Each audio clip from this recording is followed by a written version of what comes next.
पशुपालक मित्रांनो नमस्कार, मी अरविंद पाटील। पशुपालक मित्रांनो, ह्या दुग्ध व्यवसायामध्ये गाय पालन या विषयामध्ये येणाऱ्या तरुणांचा ओघ वाढतच आहे। असं का बरं झालं असेल तर सगळ्यात महत्त्वाचं, गाय हा प्राणी म्हशीपेक्षा शांत स्वभावाचा आहे। दुसरी गोष्ट आहे, त्याला मिल्किंग मशीननं त्याचं दूध काढता येतं। 3 नंबरला त्याला वासरू जरी नसलं तरी चालतं। आणि सगळ्यात महत्त्वाचं, डेअरी हा पर्याय गायीसाठी योग्य आहे असं त्याला वाटतं आणि निघालेलं दूध आपण जर डेअरीला घातलं तर दूध व्यवसाय परवडतो। अशा पद्धतीचा विचार करून हे तरुण या गाय या व्यवसायामध्ये येत आहेत। तंत्रज्ञानाची जोड त्या दुग्ध व्यवसायाला जर लावली आणि गाय पालना जर लावली तर निश्चितपणानं आपल्याला दुग्ध व्यवसाय यशस्वी करता येतो। जे तरुण ह्या दूध व्यवसायामध्ये येणार आहेत त्यांच्यासाठी युनिट अतिशय महत्त्वाचं आहे। ज्यांच्याकडे जमीन कमी आहे, घरची पण काम करणार आहेत, यांच्यासाठी एक छोटं युनिट आपण चालू करू शकतो। याच्यामध्ये 8 जनावरांचं युनिट अतिशय महत्त्वाचं आहे। सुरुवातीला आपल्याला या ठिकाणी 5 गायी खरेदी कराव्या लागतील आणि 120 दिवसानंतर ज्यावेळेला 35% दूध खाली येतं त्यावेळेला पुन्हा 3 गायी त्याच्यामध्ये टाकता याव्यात। म्हणजेच काय, 1 वर्षामध्ये जर 8 जनावरं जर गोठ्यात राहतात म्हणजे जर उभी केली तर त्याच्यामध्ये 5 कायमस्वरूपी दुधामध्ये राहतील आणि 3 जनावरं किंवा 3 गायी ह्या ड्रायमध्ये राहतील। आणि ज्यांच्याकडं आर्थिक बाजू सक्षम आहे, शेतीवाडी जास्त आहे, माणूस ठेवून त्यांनी दूध व्यवसाय जर करणार असतील तर पशुपालक मित्रांनो यासाठी 15 जनावरांचं युनिट हे अतिशय महत्त्वाचं आहे। सुरुवातीला 10 गायी खरेदी करायच्या आणि 120 दिवसानंतर तुम्हाला या ठिकाणी पुन्हा त्याच्यामध्ये 5 गायी टाकायच्या आहेत। म्हणजेच काय, सकाळी आणि संध्याकाळी 15 गायीच्या युनिटमध्ये 100 लिटर जर दूध तुम्हाला या ठिकाणी किंवा 125 लिटर जर दूध या ठिकाणी मिळालं तर तुम्हाला एका नोकरीपेक्षाही हा दूधधंदा फायदेशीर ठरणार आहे। आणि छोट्या युनिटमध्ये जर काम करायचं असेल तर 8 जनावरांच्या पैकी 5 जनावरं जर दुधामध्ये या ठिकाणी ठेवली तर निश्चितपणानं 30 ते 40 हजार रुपयाची एक नोकरी किंवा एक चांगला उत्कृष्ट असा व्यवसाय तुम्हाला या ठिकाणी उभा करण्यासाठी तुम्हाला ह्या युनिटची मदत होती। तर मित्रांनो, आता आपण युनिटबद्दल चर्चा केली। पशुपालक मित्रांनो, येणाऱ्या 30 वर्षामध्ये ह्या दुग्ध व्यवसायामध्ये काय आव्हानं असू शकतात? समजा तुम्ही दूध व्यवसाय बजेटमध्ये जर चालू केला आणि बंदिस्त गोट्यामध्ये जर तुम्ही काम केला तर निश्चितपणानं काम करणारा कामगार या ठिकाणी कंटाळणार। त्यासाठी मुक्त गोठा ही संकल्पना अतिशय सुंदर आहे। शेण तुमच्या मर्जीनं काढा, चारा फक्त टाकूनच ठेवा, पाणी 24 तास पाण्याची सोय करा, जनावर निरोगी राहत्याला दिसेल। दुसरी गोष्ट आहे, चाऱ्यामध्ये जर तुम्ही रोजच्या रोज चारा कापून आणत असाल तर चारा कापणारा माणूस थकणार आणि चारा व्यवस्थापन तुमचं कोलमडून जाणार। यासाठी तुम्हाला तंत्रज्ञानामध्ये 1 एकर जर मका केला आणि तो मका पक्वतेनुसार प्रोटीनयुक्त मका जर कुट्टी करून त्याचं जर सायलेज बनवलं तर तुम्ही 6 महिन्यातनं एकदा चारा आणायला जायचं। म्हणजे तिथं सुद्धा तंत्रज्ञान आपल्याला वापरावं लागेल। आणि सगळ्यात महत्त्वाचं, जिथं कधीही 12 महिने सुट्टी मिळत नाही असं काम म्हणजे कुठलं असेल तर दूध व्यवसायामध्ये सगळ्यात मेजर आणि सगळ्यात अवघड काम म्हणजे दूध काढणं। जर हातानं दूध काढणारा कामगार असेल तर कधी पण सोडून जाऊ शकतो, तो कंटाळू शकतो आणि तो थकवासुद्धा त्याला येऊ शकतो आणि कारण पडल्यास तो पळून सुद्धा जाऊ शकतो। पशुपालक मित्रांनो, बंदिस्त गोट्यामध्ये गाई म्हशीची धार काढायला झालं तर हे शक्य नाही आहे। तुमच्याकडे असणारी जातिवंत मुर्रा म्हैस किंवा तुमच्याकडे असणारी HF जातीची जी दिवसाला 14-15 सकाळी आणि 14-15 संध्याकाळी 27-28 लिटर दूध काढणं आणि ते पण हातानं काढणं हे सोपं नाही आहे। हे प्रचंड अवघड काम आहे आणि 7 मिनिटाच्या आत जर शास्त्रानुसार जर हे दूध नाही निघालं तर गाईला मोठ्या प्रमाणात मस्टॅटिस नावाचा आजार होऊ शकतो। गाईचे सडच्या सड निकामी होऊ शकतात। दूध व्यवसायामध्ये आमची लॉसेस वाढू शकतात, उपचाराचा खर्च वाढू शकतो। मग ह्याला सगळ्या विषयाला तंत्रज्ञान म्हणजेच मिल्किंग मशीन अतिशय महत्त्वाचं आहे। आपण 7 मिनिटाच्या आत जर दूध काढायचं असेल तर मिल्किंग मशीन, कामगारावरती जर आव्हान जर आपल्याला या ठिकाणी पेलायचं असेल तर मिल्किंग मशीन शिवाय या ठिकाणी आपल्याला पर्याय दुसरा कोणताच नाही। येणाऱ्या 2 वर्षांमध्ये कामगाराची मोठी समस्या आपल्या डेअरी इंडस्ट्रीमध्ये येणार आहे। 10-15 जनावरांच्यासाठी जो भैया निवडलेला आहे हा अचानक जर निघून गेला तर खूप तारांबळ म्हणजे उडते। सगळ्यात महत्त्वाचा विषय काय, छटपूजा आली गावाला जावं लागतं, दिवाळी आली गावाला जावं लागतं, होळी आली गावाला जावं लागतं, भाताची लागण असेल, भाताची कापणी असेल, त्याचबरोबर गव्हाची लागण असेल किंवा गव्हाची कापणी असेल, ह्या सगळ्या विषयाला ही लोक त्या ठिकाणी आपल्या गावाकडे निघून जातात. आता या ठिकाणी गोंधळून न जाता आपण एका चांगल्या मिल्किंग मशीनचा जर वापर या ठिकाणी केला तर तुम्हाला भैया तर ठेवावंच लागणार आहे, पण सगळ्यात महत्त्वाचं प्लॅन बी मध्ये आपल्याला कशाला उतरायचं आहे, भैया अचानक निघून गेल्यानंतर आपल्याला आपला गोठा आहे तसाच चालू ठेवायचा आहे. यासाठी आपल्याला मिल्किंग मशीनची खूप चांगली या ठिकाणी मदत होणार आहे. दुसरी गोष्ट, तुम्ही जे मिल्किंग मशीन या ठिकाणी तुम्ही घेणार आहे हे वन टाईम इन्व्हेस्टमेंट आहे. समजा तुम्ही लाख किंवा सव्वा लाख रुपयाचं जर मशीन तुम्ही या ठिकाणी खरेदी केलं तर ते 10 ते 15 वर्ष सहज आपल्याला या ठिकाणी ते कॉम्प्रेसर असेल किंवा त्याचं पंप असेल, व्हॅक्यूम पंप असेल किंवा ती मोटर असेल, तर या सगळ्याचा विषय हा 12 वर्ष त्याचं लाईफ किंवा 15 वर्ष आपण धरून चालूया. मग तुम्ही गुंतवणूक किती केले, 1 ते सव्वा लाखाची गुंतवणूक केले, म्हणजेच काय 12 वर्षाचा आपण हिशोब काढूया, म्हणजे वर्षाला 10,000 रुपये. तर मित्रांनो 12 महिन्याला जर 10,000 रुपये असेल तर 800 ते 900 रुपये पर महिन्याला या ठिकाणी त्याची फक्त झीज किंवा त्याचा घसारा आपण पकडून जाव्या. हे झालं हिशोबाच्या बाबतीत. सगळ्यात महत्त्वाचं, कामगारच निघून गेला आणि एक एक दिवस धारच नाही काढली तर, मस्टॅटिसचं प्रमाणच वाढलं तर. सगळ्यात महत्त्वाचं काय, हे लॉसेस आम्ही कागदावरती उतरू शकत नाही. आता भैयाचा पगार किती असतो, समजा तुमच्याकडं 15 गाईंचं किंवा मशीनचं युनिट आहे तर यासाठी 15,000 पासून ते 20,000 पर्यंत आहे. शेण काढणार नाही, मी कुट्टी करणार नाही, हा सगळा चावटपणा या ठिकाणी चालू असतो. दुसरी गोष्ट आहे, त्याला 1-1 लिटर दूध या ठिकाणी लागतं. गाईमध्ये काही बिहारची लोक आहेत, काही यूपीची लोक आहेत, काही आपल्या सोलापूर जिल्ह्यातले गवळी लोकसुद्धा या ठिकाणी आहेत. ती ज्या वेळेला गाईमध्ये काम करतात त्यावेळेला गाय 1000 ते 1100 रुपयाला एक गाय घेतात. म्हणजेच काय, 15-16 गाईंचा गोठा जर चालवायचा असेल तर तिथंसुद्धा 16-17 हजार रुपये आपले जातात. आणि त्याच्यामध्ये सकाळी 1 संध्याकाळी 1 2 लिटर दूध घेतो. त्याचं 70 140 गुणिले 30 दिवस जर केलं तर 4200 रुपये ते होतात. त्याचबरोबर गॅसची टॉकी आली, लाईट बिल आलं, रूमचं भाडं आलं. म्हणजेच काय, गाईच्या 15 युनिटमध्ये आणि म्हशीच्या 15 युनिटमध्ये 20 ते 25 हजार रुपये हे कामगारावरती संपणारच आहेत. जर मिल्किंग मशीन आणि कामगार याच्यामधील अर्थकारण पाहिलं तर 6 महिन्याचा दिलेला भैयाचा पगार आणि मिल्किंग मशीनची एक टाईमची कॉस्ट ही एकच आहे. त्यामुळे मिल्किंग मशीनची इकॉनॉमी समजून घेणं अतिशय महत्त्वाचं आहे. हे झालं कामगार मिळतो इथंपर्यंत ठीक आहे, पण प्लॅन बीनं जर आपण गेलो तर मिल्किंग मशीनची मदत आपल्याला कुठल्याही भैयाची तिची बरोबर होत नाही.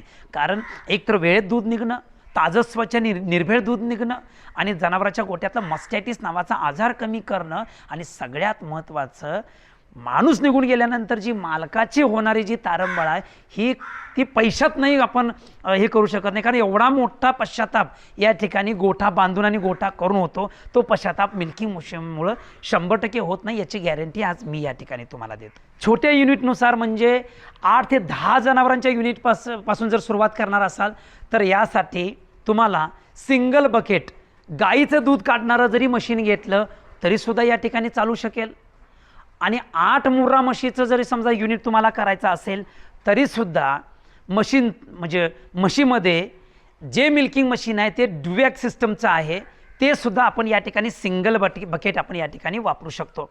आणि जर गाईमध्ये जर 15 जनावराचं युनिट असेल आणि मुर्रा म्हशीमध्ये 15 म्हशीचं जरी युनिट असेल, यासाठी आपण डबल बकेट या ठिकाणी ड्युएकचं पण आणि इकडं गाईसाठी चालणारं सुद्धा या ठिकाणी मशीन आपण वापरू शकतो. ज्या वेळेला आपण 7-8 जनावरापासून आपण 30 जनावरापर्यंत जाऊ आणि 15 जनावरापासून ते 50 ते 50+ पर्यंत जाऊ, त्यावेळेला स्पीड लाईन मिल्किंग पार्लर या ठिकाणी आपल्याला उभं करायचं आहे. त्यासाठी हीच मशिनरीचा उपयोग आपण त्या ठिकाणी करू शकतो. आणि आपण येणाऱ्या 2045ला जे मोठं आव्हान आहे की येणारे जनरेशन्स ह्यामध्ये जर यायचे असेल तर हे तंत्रज्ञान आपल्याला त्यांच्यापर्यंत जर पोच करायचं असेल तर आपल्याला मुक्त गोट्यामध्ये मोठा फोकस केला पाहिजे, चाऱ्यामध्ये सायलेज या विषयावरती आपल्याला काम केलं पाहिजे आणि नव्या तंत्रज्ञानानं युक्त असं मिल्किंग मशीनचा वापर आपण या ठिकाणी गोठ्यामध्ये आजपासून सुरुवात करायचा आहे. आणि येणाऱ्या 25-30 वर्षामध्ये स्पीड लाईन मिल्किंग पार्लरमध्ये आपल्याला तिथंपर्यंत पोहोचायचं आहे. तर आता माझ्या गोठ्यामध्ये लाईव्ह मिल्किंग आता या थोड्या वेळात चालू होणार आहे. ते तुम्हाला मी लाईव्ह मिल्किंग म्हणजे मशीन चालू करण्यापासून ते किती मिनिटापर्यंत गाईचं दूध निघतं किंवा व्हॅक्यूम, त्याचा पल्स रेट, त्याचबरोबर त्या क्लस्टरचं वजन, त्याचबरोबर त्या ठिकाणी ती मोटर किती HP असते किंवा व्हॅक्यूम पंप, ह्या सगळ्याबद्दलची माहिती या ठिकाणी मी या व्हिडिओमध्ये तुम्हाला देणार आहे. हे आकर्षक मॉडेल हे डी लेवल कंपनीचं. दुसरी गोष्ट आहे, आता हे किती HP मोटर आहे, तर ही 2 HP मोटर आहे. हे मशीन कमीत कमी 8 ते 10 जनावरांच्या पासून ते जवळजवळ तुमचं 30-35 जनावर जरी असतील तरीसुद्धा हे चालणार आहे. कारण आपल्याला सुरुवातीला जरी 2 HP मोटर असणारं जरी मशीन खरेदी केलं तर आपल्याला आता पहिला 1 बकेट घ्यायचा आहे. पण जनावरांची जशी संख्या वाढत जातील त्यावेळेला तुम्ही तशा त्या बकेट तुम्ही ॲडिशनल करत जाल तर 4 बकेट याच्यावरती आपल्याला हे मशीन चालवतं. दुसरी गोष्ट आहे, हा व्हॅक्यूम पंप झाला, आकर्षक असं व्हॅक्यूम हा टँक झाला. त्याचबरोबर हा ॲटो रिले आहे. जादा जर विद्युत प्रवाह जास्त झाला तरीसुद्धा हा ट्रिप करणार, मोटर जळू देणार नाही.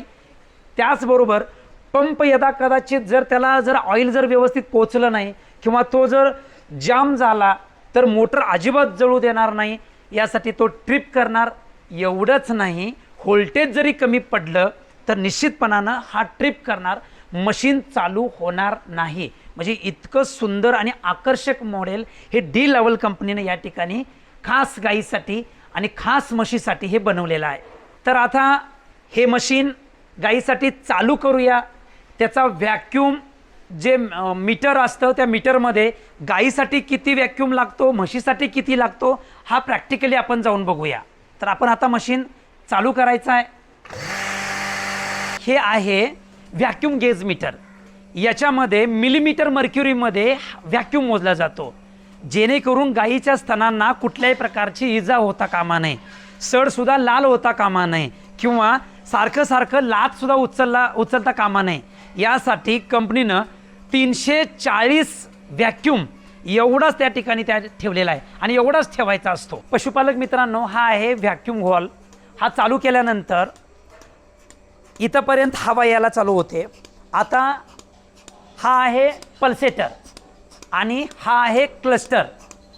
जसं वासरू आपल्या आईला दूध पिताना जी मूवमेंट करतं त्याच पद्धतीनं या ठिकाणी ते मूवमेंट करायला लागले. तर पशुपालक मित्रांनो, याचं वजन किती असलं पाहिजे, तर याचं वजन हे वासराच्या डोक्याच्या वजना इतकं असायला पाहिजे. ह्या गाईचं जे वासरू आहे त्याच्या डोक्याचं वजन हे 2 किलो 600 ग्रॅम आहे. तेवढंच वजन या क्लस्टरला दिलेलं आहे. जसं वासरू आपल्या आईला दूध पितं त्याच पद्धतीनं दूध ओढायचं काम या ठिकाणी चालू आहे. खालच्या ह्या कपामध्ये, या बाउलमध्ये हे वरून आलेलं दूध याच्यामध्ये पडत असतं आणि एका ठराविक व्हॅक्यूमनं हे या ठिकाणी हवेनं दाबानं हे ह्या टॉकीमध्ये टाकलं जातं. तर पशुपालक मित्रांनो, त्या क्लस्टरबरोबरच हा आहे पल्सेटर. याच्यामध्ये जे पल्स पडतात, जे ठोके पडतात, हे एका मिनिटाला 60 ठोके पडतात. म्हणजे सडाला दाबणं सोडणं, दाबणं सोडणं हा जो प्रकार आहे हा पल्सेशनमध्ये मोजला जातो. सगळ्यात महत्त्वाचं काय, जास्त प्रमाणात जरी दाबलं तरीसुद्धा त्या सडांना इजा होऊ शकते. यासाठी हे एका मिनिटाला 60 पल्स रेट जो आहे तो अगदी योग्य आणि हा परफेक्ट आहे. म्हणजेच काय पशुपालक मित्रांनो, दुग्ध व्यवसाय जर छोट्या युनिटनं जरी चालू केलं आणि तुमच्याकडं 7 ते 8 जरी गाई दुधाच्या असतील तर आता ही गाय जवळजवळ 16 लिटर दूध देते एका वेळेला. तर 16 लिटर दूध निघण्यासाठी 4.5 ते 5 मिनिटाचा अवकाश बस आहे. मग हे तंत्रज्ञान जर वापरलं आणि हेच मशीन जर वापरलं तर आपल्याला एका जनावराला जर टोटल जर 7 मिनिटाचा वेळ घेतला तर 7 ते 8 गाईंचं युनिटमध्ये 45 मिनिटं ते 50 मिनिटांमध्ये आपल्याला दूध काढता येतं. म्हणजे इतकं सहज आणि सोपं हे तंत्रज्ञान आहे आणि शेवटचं जे दूध आहे याच्यामध्ये अजिबात शिल्लक राहत नाही. तर हे इतकं शास्त्रशुद्ध आणि तंत्रशुद्ध या ठिकाणी हे मशीन आहे.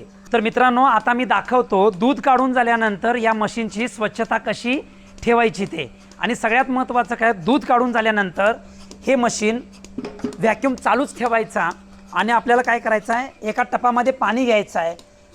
4 दिवसातनं एकदा गरम पाण्यानं धुवायचं आहे. कारण याच्यामध्ये असणारी सगळी मलई वगैरे घाण सगळी म्हणजे साठून राहिलेली ही सगळी स्वच्छ करावी लागते. आता याच्यामध्ये काय करायचं आहे, हे थंड पाणी आहे, ह्याच्यामध्ये अशा पद्धतीचं प्रेस करायचं आहे. हे केलं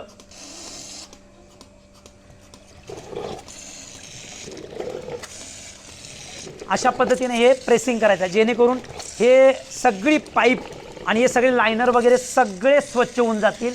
हे सुद्धा आपल्याला या ठिकाणी जर बघितलं तर एकदम क्लीन झालेलं दिसलं, एकदम क्लीन.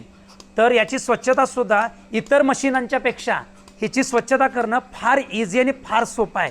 तर पशुपालक मित्रांनो, ह्या दूध व्यवसायामध्ये दूध काढण्यापासून ते मशीनच्या स्वच्छतेपर्यंत जी काय काळजी घ्यायची असेल तर अशा पद्धतीनं आपण या ठिकाणी हे घेऊ शकतो. आणि इतकं इझी, आणि तुम्हाला कमी युनिटमध्ये आणि जास्त युनिटमध्ये हीच प्रोसेस त्या ठिकाणी आपल्याला वापरायची आहे. तर पशुपालक मित्रांनो, तुम्ही या व्हिडिओमध्ये पाहिलं की आपल्या महाराष्ट्रामध्ये तरुण जी पिढी आहे ती या दूध व्यवसायामध्ये येण्यासाठी ओघ वाढलेला आहे.